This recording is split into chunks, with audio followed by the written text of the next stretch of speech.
listo. Cuando suene rec, ya de inmediato. Ya está. Bueno, muy bien. Buenos días. Hoy es 19 de julio del año 2026. Vamos a iniciar nuestra escuela dominical, como siempre, con el título, que en este caso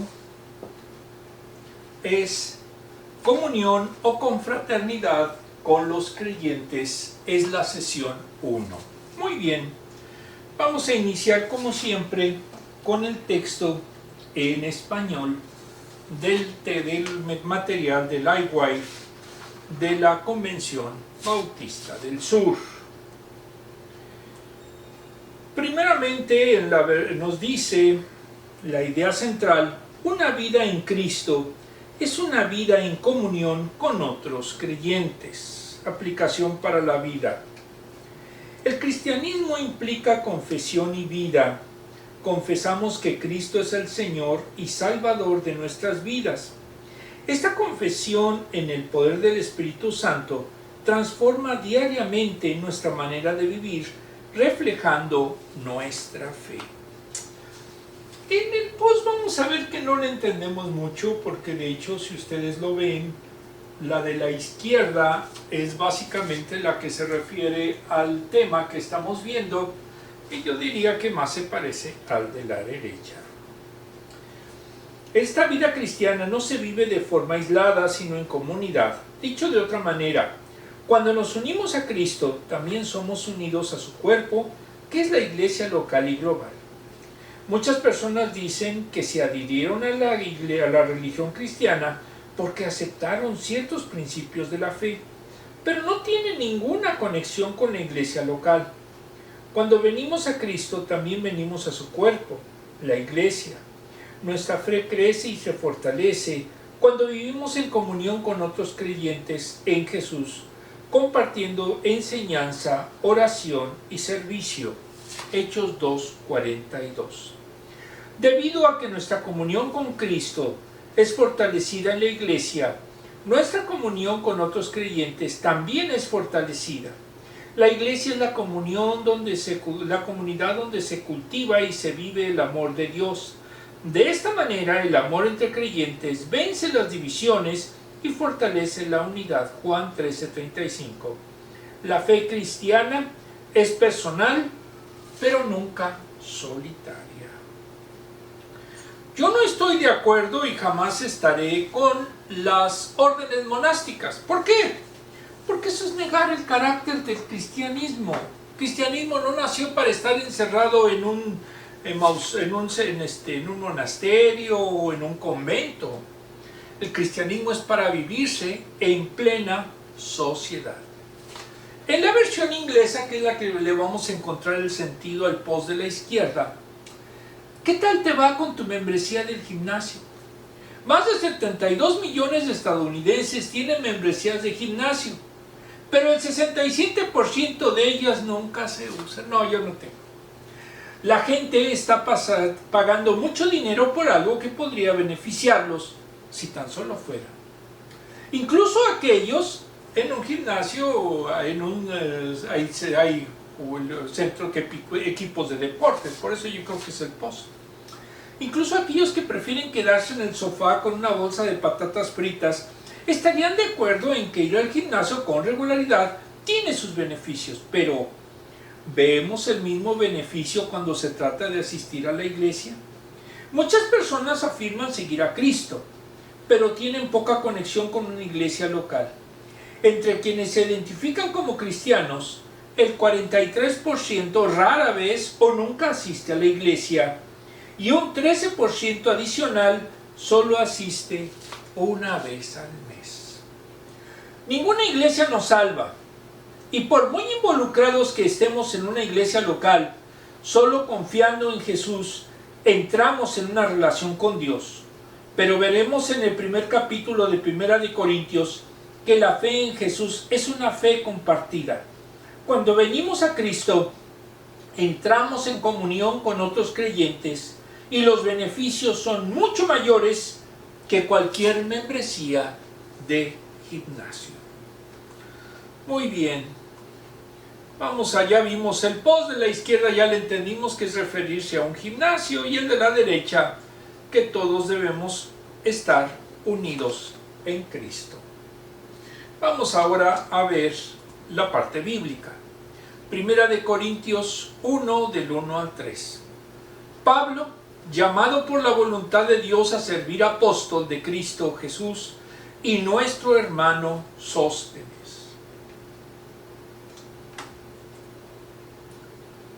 A la iglesia de Dios que está en Corinto, a los que han sido santificados en Cristo Jesús y llamados a ser su santo pueblo, junto con todos los que en todas partes invocan el nombre de nuestro Señor Jesucristo, Señor de ellos y de nosotros. Que Dios nuestro Padre y el Señor Jesucristo les concedan gracia y paz.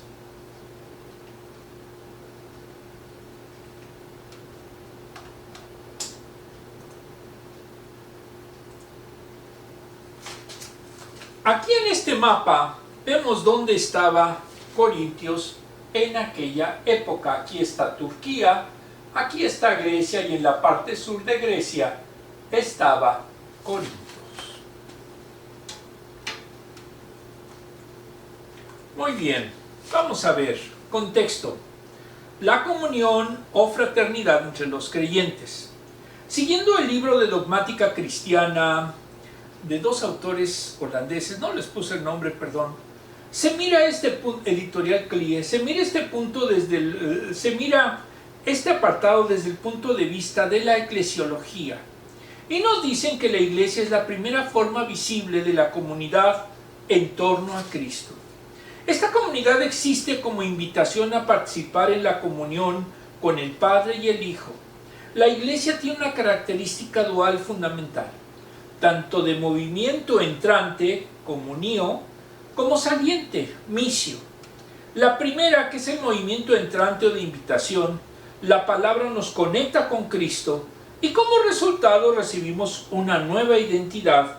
Para usar una imagen bíblica, nos convertimos en hijos de Dios, Romanos 8:16, o miembros de un cuerpo, Primera de Corintios 10:16, 12 y 3 también de la misma epístola. Muchas de las metáforas bíblicas de la iglesia están directamente relacionadas con este movimiento hacia Cristo. Cristo mismo es el que llama y reúne, Romanos 1:6, 10 del 8 al 17, Juan 10 del 13 al 16. En la comunión con el Dios Trino, los creyentes pueden incluso compartir las calificaciones que están reservadas para Cristo. La Biblia habla en este contexto de sabiduría, justificación, santificación y redención. Primera de Corintios 1:30. En la nueva era, todos pueden participar en la unción con el Espíritu. Hechos 2:17, Romanos 5:4. A partir de entonces, el Espíritu ya no elige solo a individuos. Ahora trata a toda la comunidad como un sacerdocio santo y real. Entre los, dice segunda de Pedro 2 del 5 y 9. Esta unción y sus dones nos recuerdan lo que el giro de Dios hacia nosotros produce en términos de valores espirituales: fe, esperanza y amor. Y finalmente, pensamos en la variedad de evidencias concretas de la gracia que nos llevan a la espera de la salvación de Dios. Pensamos en los ministerios y los dones que Pablo agrupa bajo el título de dones espirituales, enseñanzas y explicaciones, gobierno y asistencia, y los dones de profecía, curación y liberación. Todos son dones de la gracia, 1 Corintios 12 del 1 al 11, a través de los cuales Dios nos atrae hacia Él y por los cuales debemos agradecerle. En el aspecto saliente, los que han sido salvos ahora son enviados al mundo, misio. Los dones de gracia son las herramientas que este movimiento, junto con estos dos movimientos, aseguran una doble dinámica, que es el fundamento de la iglesia, sus ministerios y sus sacramentos. Las personas están conectadas con Dios y como resultado todos comparten, cada uno a su manera, en el envío del Espíritu al mundo. Los dones de gracia dados por el Espíritu se vuelven operativos en el movimiento hacia el mundo exterior, que se clasifican en 3 conceptos griegos. Primero, martiria, que es el testimonio y declaración y proclamación. 2, liturgia, que es el bautismo, comunión y oración. Y 3, diaconía, ayudar a las personas y un sentido de comunidad. La iglesia no es una idea o un concepto, sino una praxis. La fe no es, ante todo, una red de ideas interconectadas, sino que es vivida en una relación activa con Dios. Es una realidad completamente física y sensorial, con nuestras capacidades físicas y espirituales. Somos arrastrados hacia la comunidad alrededor de Cristo y encontramos nuestra dirección y sus formas en una praxis concreta. La iglesia no es un lugar para intercambiar ideas, sino un lugar para la práctica de la oración y el canto, la alabanza y la adoración y la celebración de la Santa Cena. Es un lugar para la santificación, para ser moldeado por las palabras de Dios, para aprender a escuchar a Dios. No es solo cuestión de cabeza y corazón. Tiene componentes visibles, físicos, espaciales y sociales. Se practican y cultivan costumbres, formas de actuar y reaccionar. Esto da como resultado una cultura en la que las personas son movidas a la acción. Esto es una verdadera iglesia. Versículo 1. En el libro Primera de Corintios de Samuel Pérez Millós, editorial CLIE, nos dice que los versículos 1 a 3 los titula Saludos. En el versículo a estudio, inicia la carta con el estudio propio de la correspondencia de entonces. El prescriptio tiene 2 elementos. Primero, la identificación de quien escribe como de los destinatarios. Y 2, un breve saludo para los receptores. Indica que aunque se dirige a los de la iglesia de Corintio, es para todos los lectores en cualquier tiempo. El remitente es Pablo, que es un nombre griego y latino, pero también tiene el nombre hebreo Saúl o Saulo, posiblemente de la tierra de la tribu de Benjamín. Se identifica más con el nombre romano, quizás porque su ministerio se identifica más con los gentiles. Además del nombre, se identifica con su título ministerial, apóstol de Cristo Jesús, que fue un llamado divino camino a Damasco, y con ello le dio el don de ser su apóstol, es decir, su mensajero personal de Cristo Jesús. Eso confiere a sus palabras la misma autoridad como si las pronunciara Jesucristo. Efesios 1:22. Por lo que él escribe son mandamientos del Señor. 14:37. Cuando no tiene la designación de dónde es de la misma carta, en este caso Primera de Corintios. Y fueron apóstoles los que establecieron el edificio doctrinal, Efesios 2:20. Adicionalmente, une consigo a un creyente que debió de ser conocido de los corintios, de nombre Sóstenes. Es posible que fuese uno de los mensajeros enviados a Pablo desde la iglesia para consultarle asuntos urgentes e informarle la situación que estaban atravesando. Versículo 2. Luego de la presentación del remitente, sigue la identificación de los destinatarios, es decir, a la iglesia de Dios que está en Corintio. La palabra iglesia fue usada por los cristianos de manera común desde el inicio de la cristiandad para diferenciarlos de los judíos de sus sinagogas o de los paganos en sus templos.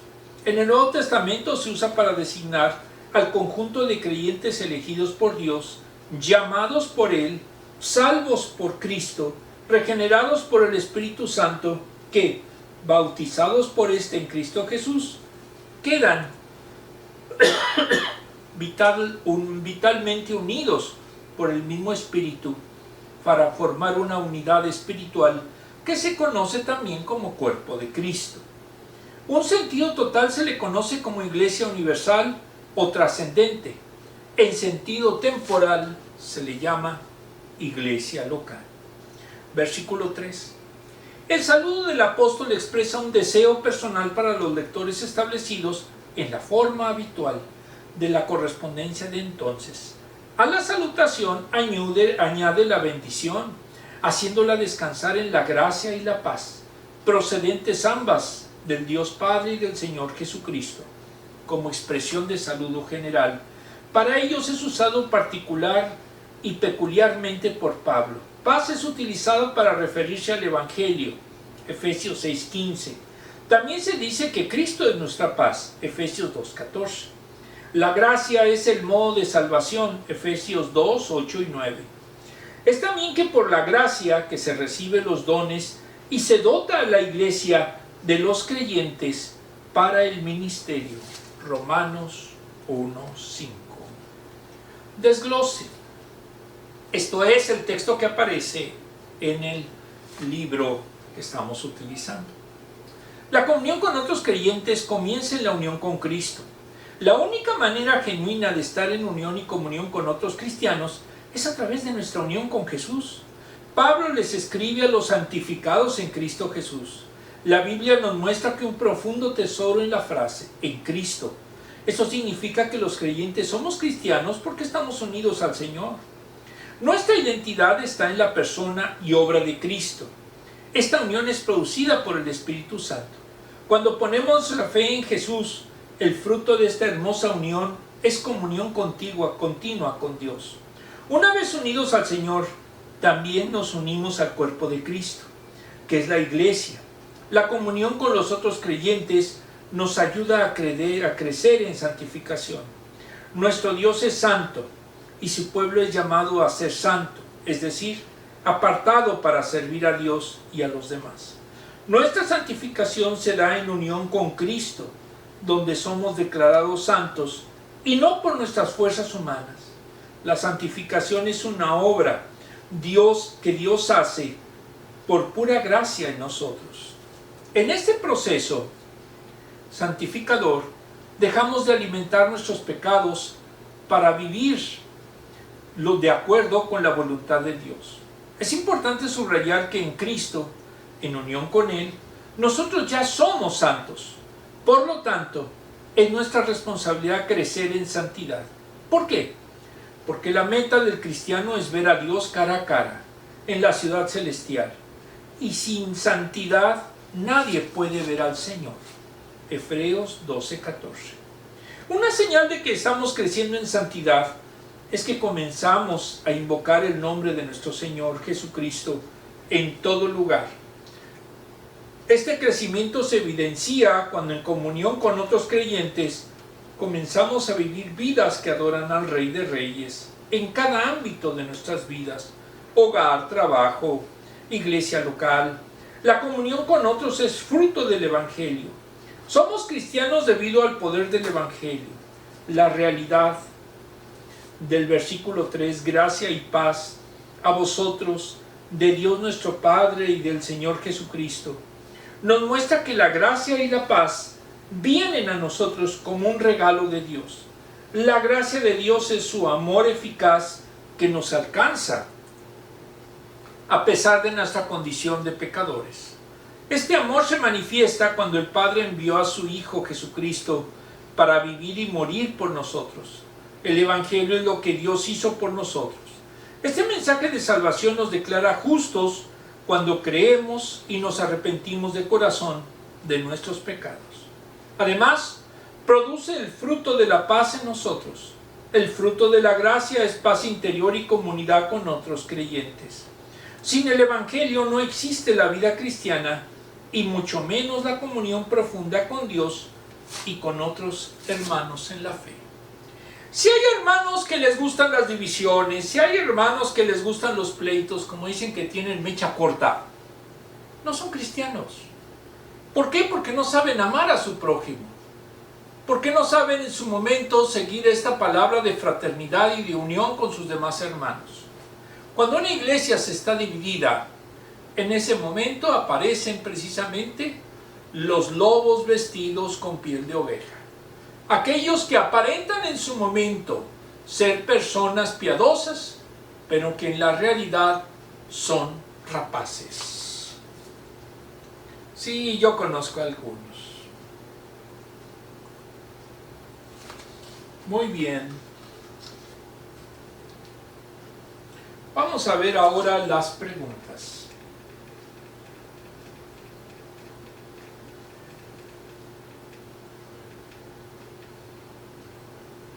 Las primeras son en español, las segundas son de la versión inglesa.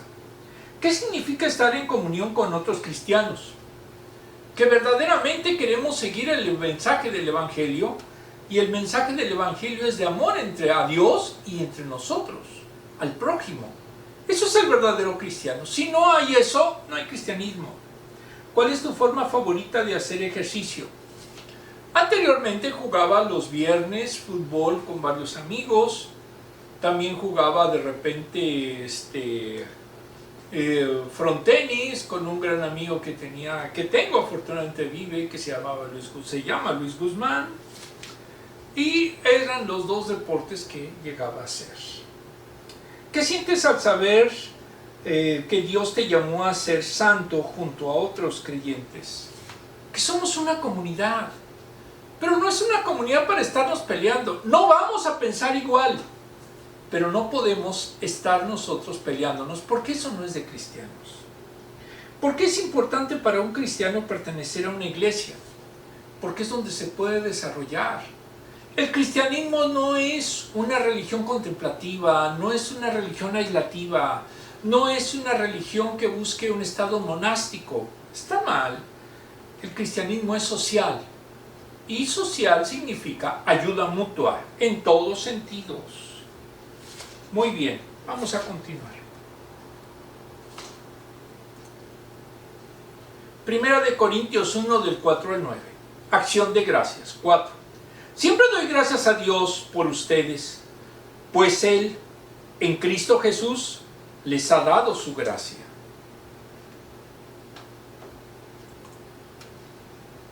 Unidos a Cristo, ustedes se han llenado de toda riqueza, tanto en palabra como en conocimiento. Así se ha confirmado en ustedes nuestro testimonio acerca de Cristo. 7. De modo que no les falta ningún don espiritual mientras esperan con ansias que se manifieste nuestro Señor Jesucristo.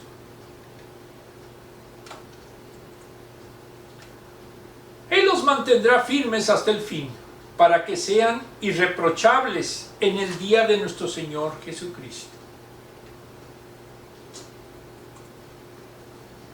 Fiel es Dios, quien los ha llamado a tener comunión con su Hijo Jesucristo, nuestro Señor.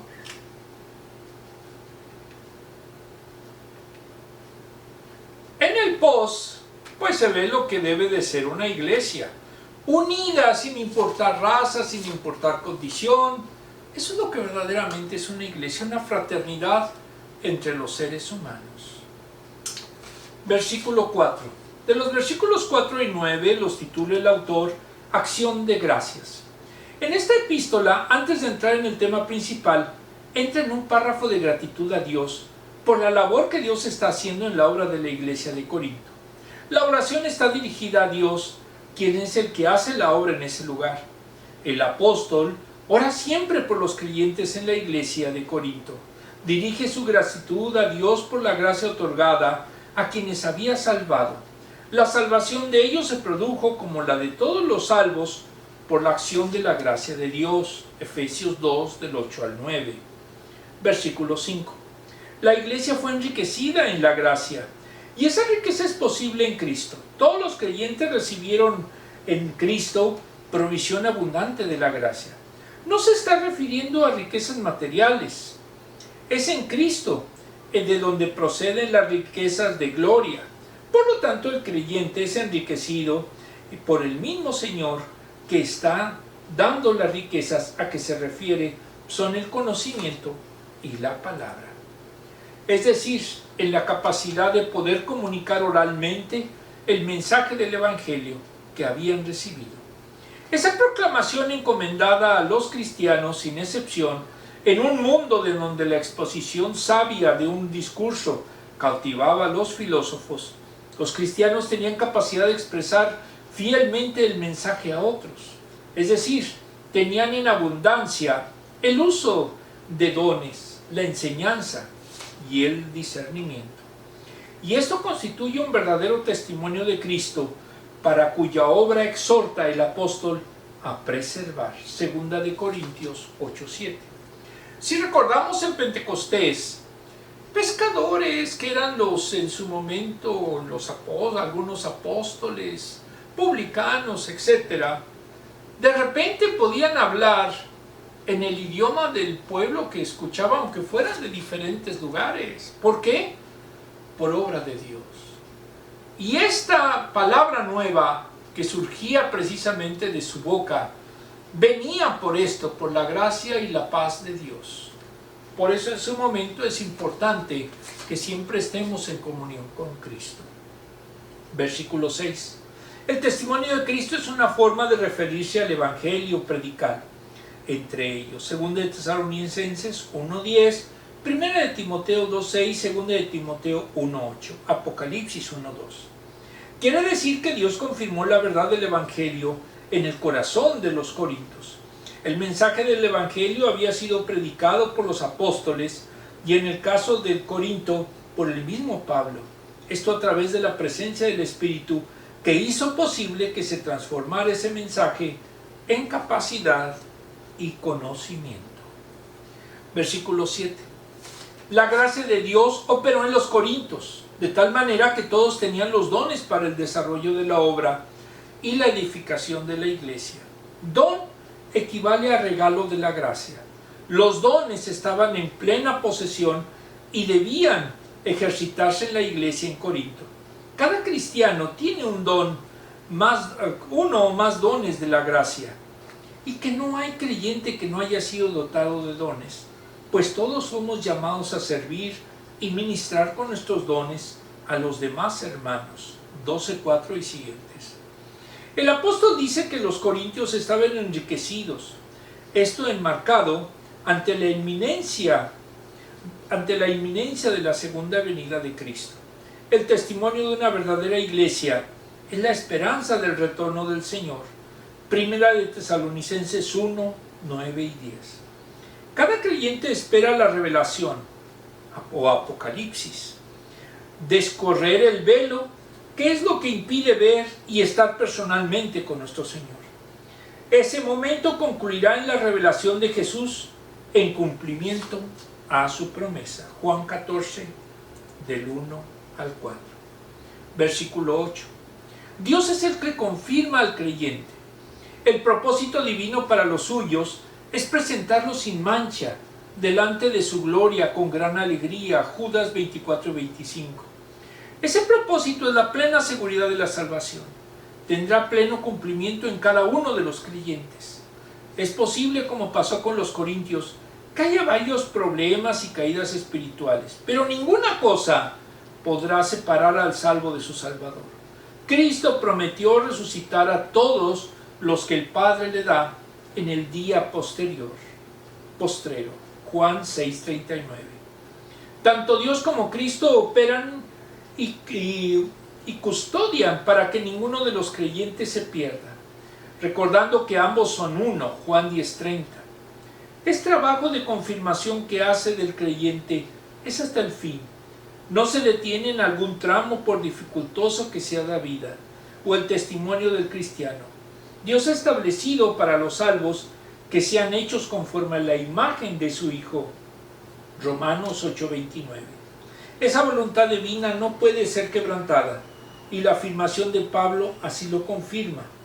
Al final se presentarán ante el Dios y será irreprensible. Versículo 9. La garantía de todo lo anterior es que Dios es fiel. Él va a cumplir con lo prometido y llevará a cabo todo cuando ha determinado. Deuteronomio 7:9. El apóstol escribe a una iglesia en la que la fidelidad está gravemente resentida. Él apela ante los creyentes asegurando que Dios no los abandonará nunca. E incluso si hubiera infieles, Él permanece fiel. Él no puede negarse a sí mismo, 2 de Timoteo 2:13. Este es el fundamento de la esperanza. La fidelidad es elemento esencial de la naturaleza de Dios. Lo contrario sería negarse a sí mismo. Él cumplirá sus promesas. Segunda de Pedro 1:4. Dios llama a la comunión con su Hijo Jesucristo. El propósito se expresa en el llamamiento a los pecadores a salvación. El Padre es el que llama a los perdidos, orientándolos a Cristo y capacitándolos para salvación. De acuerdo al Dr. Chris Macker, cita: ¿pero es eficaz el llamamiento de Dios en todos? Difícilmente, pues muchos son los llamados y pocos los escogidos. Dijo Jesús, Mateo 12:14. Solo aquellos que fueron llamados dentro de la comunión de su Hijo experimentarán la permanente fidelidad del Padre. El llamamiento siempre está relacionado a Jesucristo, como en el caso del apostolado del Pablo, versículo 1, y como el caso del llamamiento de los corintios a la santidad, versículo 2. Ese llamamiento tiene que ver con la salvación y por tanto con la vida eterna, que es lo que Jesús dijo: que te conozcan a ti, el único Dios verdadero, y a Jesucristo, a quien has enviado. Juan 17:3. La vida eterna está en Dios y es privativa suya, y es alcanzada por el hombre mediante la participación en la divina naturaleza. Segunda de Pedro 1:4. Esta participación es sólo posible cuando hay comunión con el Hijo, de manera que el llamamiento del Padre no es desde la comunión con el Hijo, sino para que ésta sea posible. Como dijo el apóstol Juan, cita: nuestra comunión verdaderamente con el Padre y con su Hijo Jesucristo. Primera de Juan 1:3. El llamamiento divino tiene como propósito la unidad en Cristo Jesús. 12:13. La fidelidad de Dios garantiza la comunión de vida con la unidad con Cristo Jesús. Desglose. 1. La comunión con otros implica una vida de gratitud. Una vida cristiana auténtica incluye una vida de oración, y una de sus expresiones más ricas es el agradecimiento. Esta gratitud no está limitada a lo que Dios ha hecho en nosotros, sino también en lo que ha hecho en otros cristianos. Pablo agradece a Dios por la gracia de que les otorgó a los corintios en Cristo Jesús. Así también nosotros debemos ser agradecidos a Dios por salvar a otros y equiparlos con dones para la edificación mutua en Cristo.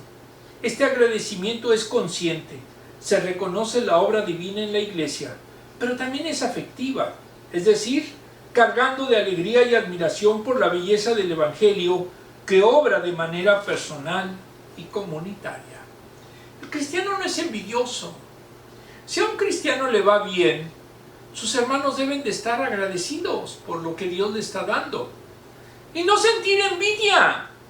Si usted es envidioso, no es cristiano, es un vulgar en su momento pecador. 2. La comunión con otros implica que Cristo está trabajando en y a través de nosotros. Dios trabaja en nuestros corazones al darnos de sus riquezas. Dios enriquece a su iglesia mediante la comunión en Cristo. Nos otorga una creciente experiencia de su conocimiento a través de su palabra y en los dones que Él ha dado a su iglesia. Pablo afirma que el testimonio de Cristo fue confirmado en los creyentes corintios, lo cual se refleja en la cantidad de dones que había entre ellos. Primera de Corintios 1, 6 y 7. Esta confirmación no solo es doctrinal, sino práctica. Los dones deben de estar al servicio de la edificación de la comunidad de fe. Si el Evangelio es una realidad en tu corazón, entonces utilizarás tus dones para servir a otros y recibir humildemente el servicio de otros hermanos. Dios trabaja en cada uno de nosotros por medio de los dones del cuerpo de Cristo. 3. La comunión con otros involucra la esperanza alegre de la segunda venida de Cristo. La iglesia es equipada con dones espirituales para ser edificada. La iglesia es fortalecida con los dones del Espíritu Santo para que sea edificada por Cristo. La iglesia es edificada en el amor de Cristo para esperar junto a todos los santos la gloriosa venida de nuestro Salvador. La vida en comunión con otros significa que juntos esperaremos la venida del Rey de Reyes. Esto es motivo de alegría para la iglesia local y universal, porque creemos la promesa de que Dios nos confirmará hasta el fin para que seamos irreprensibles en el día de nuestro Señor Jesucristo. Primera de Corintios 1:8. Esta promesa nos llena de confianza. La comunión cristiana es, entonces, un anticipo gozoso de la presencia de Cristo y la reunión con Él. Lo veremos cara a cara y la comunión eterna que disfrutaremos con nuestro Salvador y todos los redimidos. Muy bien. La siguiente pregunta.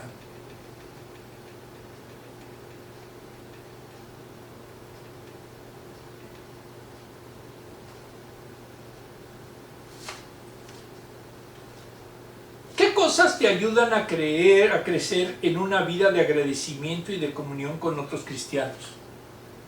Verdaderamente ser cristianos, amarlos. Y amarlos no es simplemente decirle, oye, voy a orar por ti. Es ayudarlos en lo que más podamos, porque esa es verdaderamente la esencia de ser cristianos. ¿De qué maneras podemos fortalecer nuestra comunión con otros creyentes?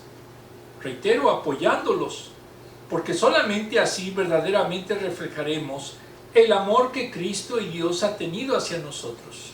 Por eso en su momento nosotros siempre debemos precisamente de tener a Dios en su momento en nuestras vidas junto con nuestros hermanos.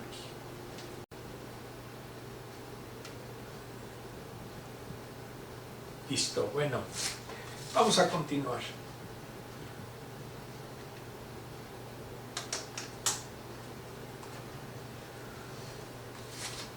Primera de Corintios 1 del 10 al 13, divisiones en la iglesia. 10.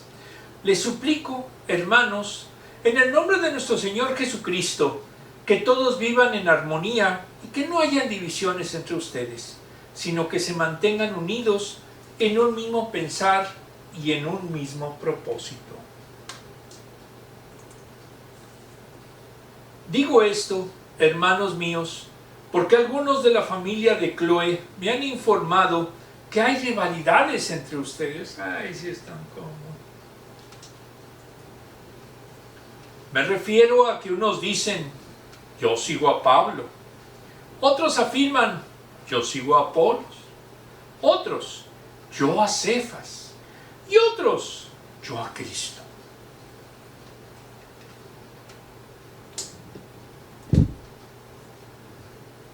¿Cómo? ¿Está dividido Cristo? ¿Acaso Pablo fue crucificado por ustedes? ¿O es que fueron bautizados en el nombre de Pablo?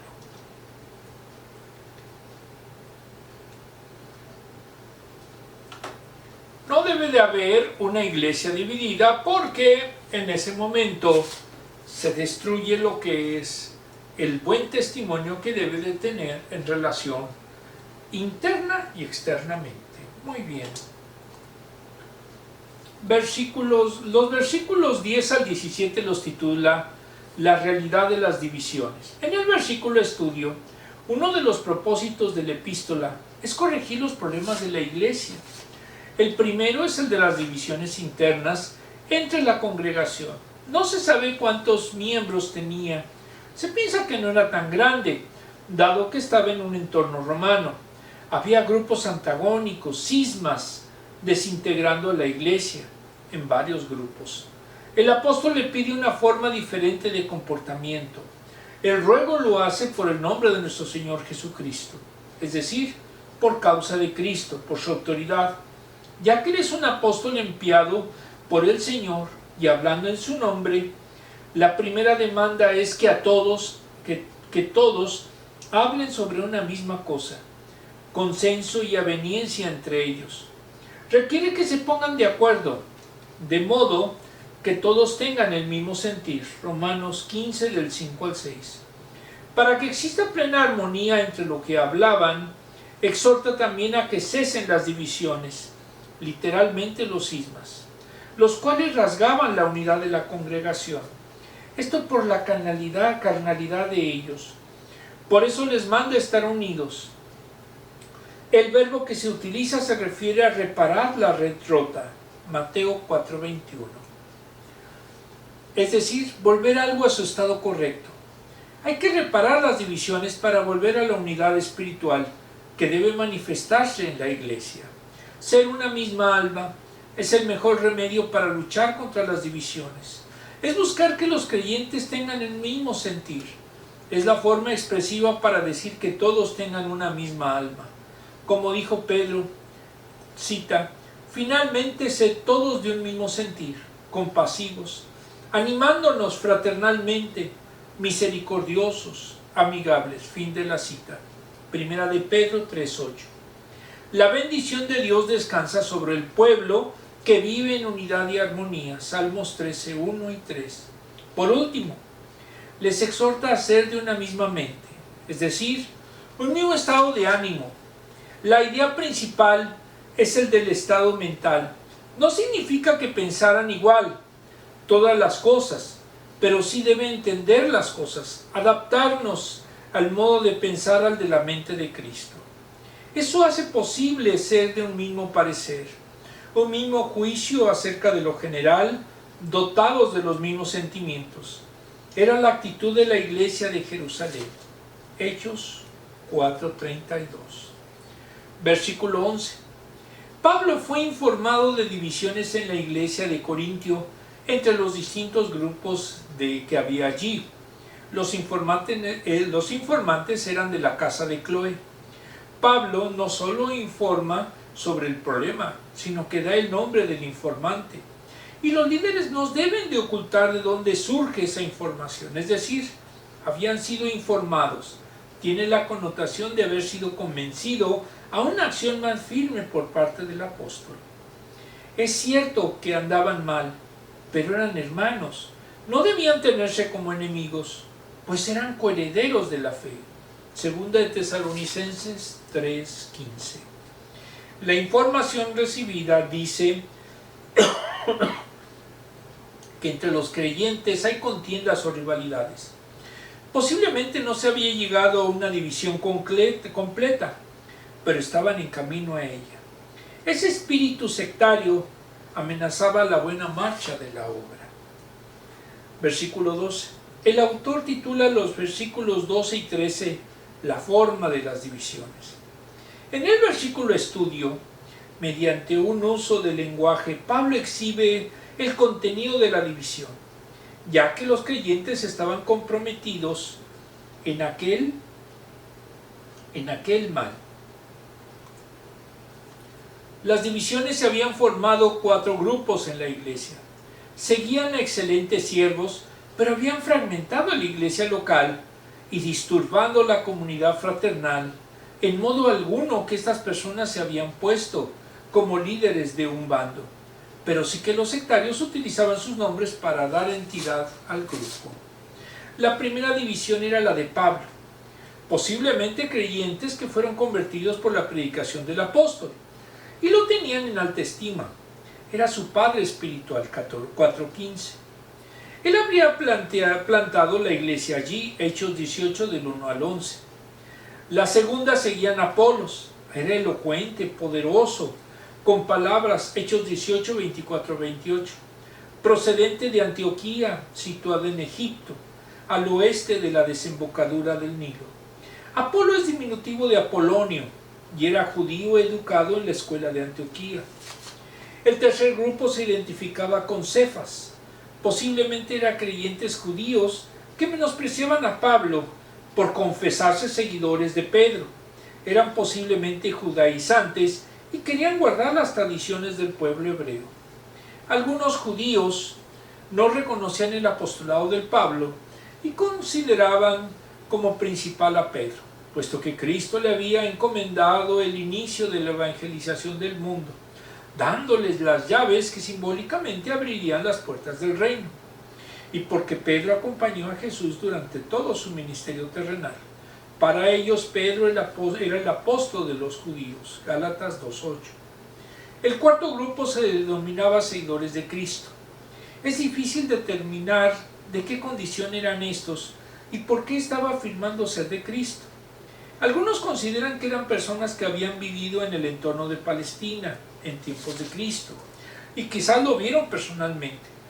Pero esto es simple especulación. Puede ser que hayan sido ortodoxos, fieles a las Escrituras, orgullosos de su condición de cristianos, santos en la fe y seguidores fieles de Cristo, Gálatas 2:20, Filipenses 1:21. Pero este grupo tomaba a Cristo como pretexto para dividir a la iglesia, excluyendo a los demás, y esto era contrario a las enseñanzas del Cristo mismo. Versículo 3. Mediante 3 preguntas retóricas que exigen una respuesta por parte del lector, introduce el absurdo comportamiento de los corintios. En los grupos divisionarios que se habían establecido en la iglesia, 2 de los 3 tienen el mismo sujeto, Pablo. En la primera pregunta, interroga si está dividido Cristo. ¿Qué es el Cristo místico? La unión espiritual formada por Él, que es la cabeza y el cuerpo integrado por todos los miembros salvos, que son puestos e identificados por Él. La iglesia tiene un solo Señor, que es vínculo de unidad y comunicador de vida. El cuerpo espiritual de creyentes, Efesios 4:5. El mismo Señor está en todos los creyentes, Colosenses 1:27. Todos los cristianos debemos de ir en pos de Él, Marcos 1:17. Solo en Cristo es posible la unidad de la iglesia, 12:12. La segunda pregunta es relativa a la obra de redención, y esta solo la hizo Cristo, porque Él se sacrificó para poder redimir a los salvos, no Pablo. Los creyentes fueron rescatados y quien pagó el precio de sangre, fue nuestro Señor Jesucristo. Primera de Pedro 1:18 al 20, 6 al 20. La tercera pregunta existe una respuesta negativa, ya que el apóstol le enseñó cómo se debía de bautizar y se bautizaba en el nombre del Padre, del Hijo y del Espíritu, como lo enseñó el propio Jesucristo. Bautizar en el nombre es hacerlo bajo la autoridad de quien se nombra. Por lo tanto, si se bautizaba en nombre de Pablo, sería ponerlo a la par de Cristo.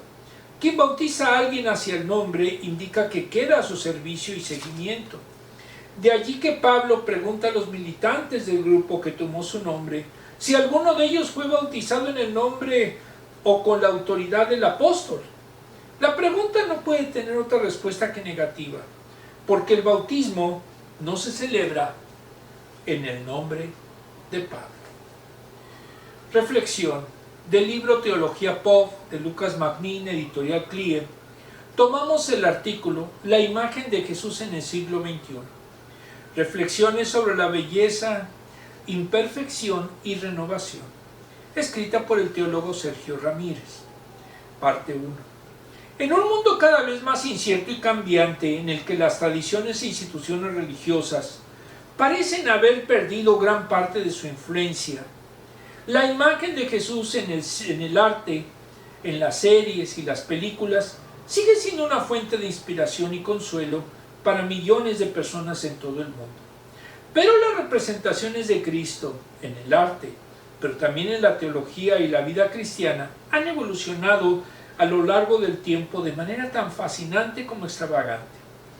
Este capítulo explora algunas de las cuestiones más desafiantes que surgen en torno a la imagen de Jesús en el siglo XXI, a partir del famoso cuadro conocido como Monkey Jesús. Hablaremos de la belleza en la imperfección y la humanidad en la divinidad, de la relación entre imagen sagrada e intervención humana. Amor por lo extraño que nuestra sociedad desencantada y de las preguntas sobre la restauración o no de la imagen de Jesús. Exploraremos estas cuestiones desde una perspectiva teológica, artística, psicológica y pastoral, con el fin de ofrecer una reflexión enriquecedora para quienes buscan una mejor comprensión de la imagen de Jesús en el mundo actual. En última instancia, el propósito es invitar a los y las lectores a una reflexión más profunda sobre su propia relación con la imagen de Jesús y sobre cómo esa relación puede inspirar y transformar la imagen de Jesús y sobre todo cómo esa relación puede inspirar y transformar su vida en pleno siglo XXI. Subtítulo: una obra de arte entre la creencia y la intervención humana. Antes de entrar en el tema, debemos dejar claro: las representaciones artísticas de motivos religiosos no son reproducciones neutrales de la imagen de Jesús ni de historias bíblicas. Más bien, son interpretaciones que reflejan los valores y las técnicas de diferentes momentos históricos. Cada época se ha imaginado su propia imagen de Jesús, expresando en esa representación sus propios valores y preocupaciones. El arte, como la teología, es un reflejo de la sociedad y la cultura en la que se crea.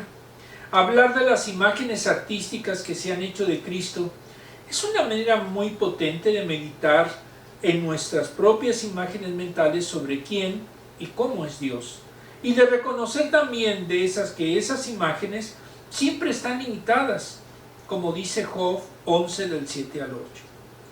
¿Descubrirías tú los secretos de Dios?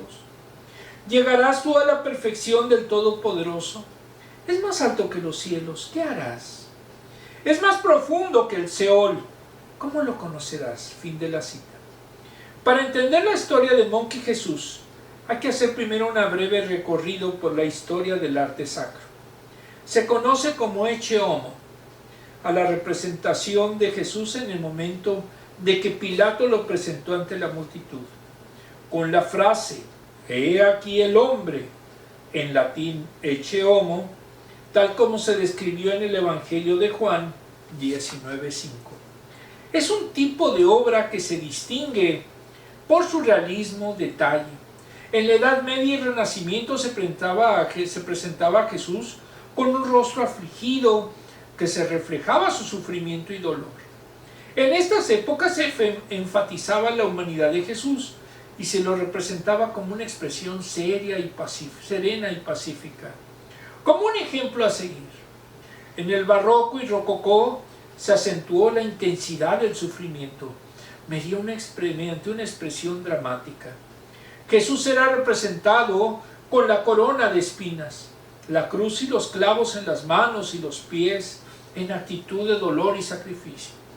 En el siglo XIX, las representaciones de Cristo en el arte, en especial la de la pasión y crucifixión, se volvieron más emocionales y dramáticas.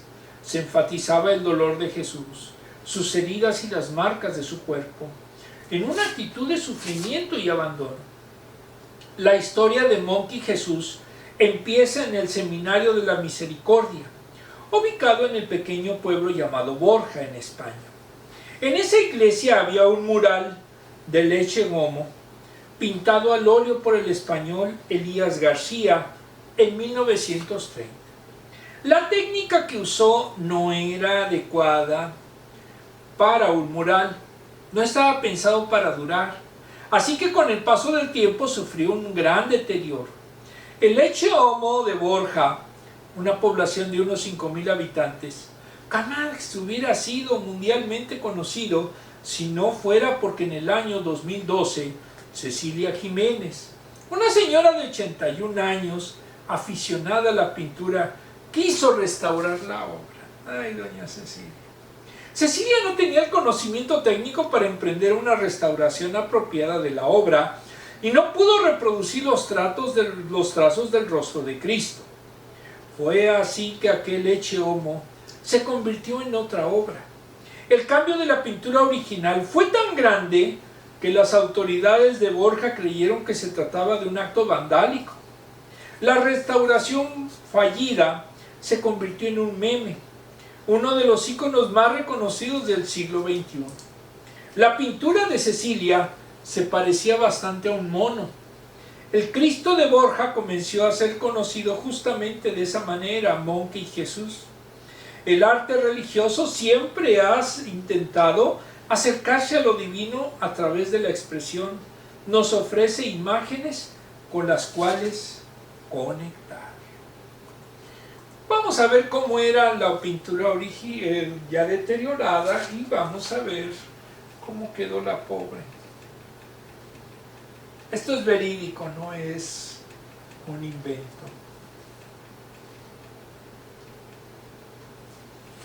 De la izquierda está pues, lo deteriorada que estaba la imagen, y de la derecha vemos que sí se parece a un mono.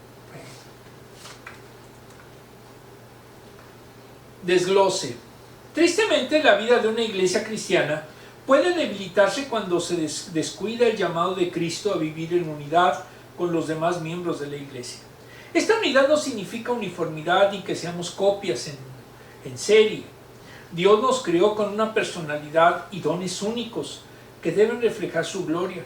El fruto del Evangelio apunta a una unidad en la diversidad. La vida cristiana florece cuando vivimos en unidad y se extingue cuando hay las divisiones carnales con el fuego del amor de Cristo. Por eso, 1. La comunidad con otros implica obedecer al llamado a la unidad. Esta unidad espiritual es un mandato indirecto de Jesús. En su oración sacerdotal, Juan 17, Cristo, quien es uno con el Padre, ora para que sus discípulos sean uno. El pecado rompió nuestra comunión con Dios y con el prójimo. Por eso también Cristo murió. Su sacrificio no solo es reconciliar al creyente con Dios, sino también con los demás redimidos, para sanar las heridas de las divisiones carnales. Cristo fue entregado en la cruz. Por tanto, vivir en comunión con nuestros hermanos es responder al llamado de Cristo resucitado y reinante. 2. La comunión con otros se mantiene en una unión sana. Esta unión con nuestros hermanos es producida por el Espíritu Santo. Al unirnos a Cristo, no es producto de simpatías personales, sino de la obra del que va santificando nuestra mente y nuestra boca. Al llenar nuestros corazones con la palabra de Cristo, somos santificados y transformados en nuestras mentes y afectos y palabras para ser obedientes al llamado a tener una misma mente y un mismo parecer. De lo que abunda en el corazón, habla la boca, cada persona. Lucas 6:45. Por eso la unidad se expresa tanto en palabras como en actitudes. La unidad no puede ser superficial, debe de ser producida por el Espíritu en nosotros. Cuando no hay unidad, pues no hay cristianismo. Tercero, la comunión con otros implica entender el peligro de las divisiones carnales. Las divisiones comienzan cuando perdemos de vista quién es Cristo y olvidamos a aquellos que están también unidos a su cuerpo. Nuestra identidad está en Él, no en líderes o posiciones particulares. Pablo advierte que las divisiones nacen del orgullo espiritual y la carnalidad. La regla de fe a seguir siempre es la palabra de Dios. Al centrar nuestra identidad en Cristo, las divisiones son erradicadas de nuestros corazones y la iglesia es fortalecida en el vínculo de la paz. Muy bien, vamos a ver ahora las preguntas.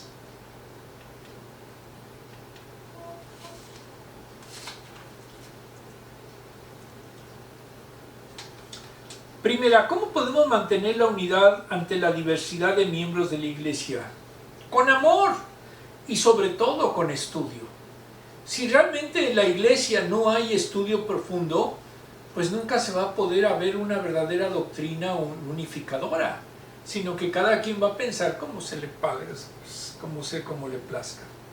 ¿Cómo determinamos cuándo vale la pena dividir algo? Pues nunca es división. Porque la realidad, a menos que una iglesia sea muy grande y que pueda, por ejemplo, establecerse una misión o establecer en su momento alguna división consensuada de la misma iglesia, en otros casos pues no conviene hacerlo.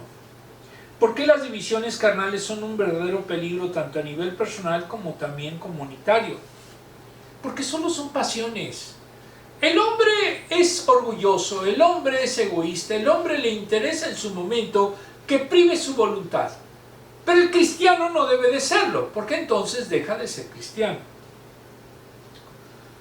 ¿Qué medidas prácticas puede tomar nuestro grupo para promover la unidad en la iglesia? El estudio profundo. Si realmente tenemos un estudio profundo de la palabra, pues vamos a poder aclarar cualquier duda. Porque si no lo tenemos, entonces cada uno va a pensar como quiera y eso provoca las divisiones, los cismas, etc. Muy bien. Todos. Primera de Corintios 1:17. Pues Cristo no me envió a bautizar, sino a predicar el Evangelio. Y esto sin discurso de sabiduría humana, para que la cruz de Cristo no perdiera su eficacia. Primera de Corintios 1:17. Vamos a hacer una pequeña oración. Amantísimo Padre, te damos gracias porque tú nos has hecho comprender que la unidad es precisamente una característica de tu iglesia. Y si nosotros somos cuerpo de Cristo, estamos precisamente, aunque seamos diversos, aunque tengamos diversos dones, aunque tengamos diferentes profesiones, diferentes características raciales, etc., todos debemos estar unidos en ser cuerpo de la iglesia de Cristo. Porque nuestra cabeza es Cristo. Cristo no está dividido. Por lo tanto, nosotros no debemos tampoco de fomentar cismas. Señor, te pedimos unidad.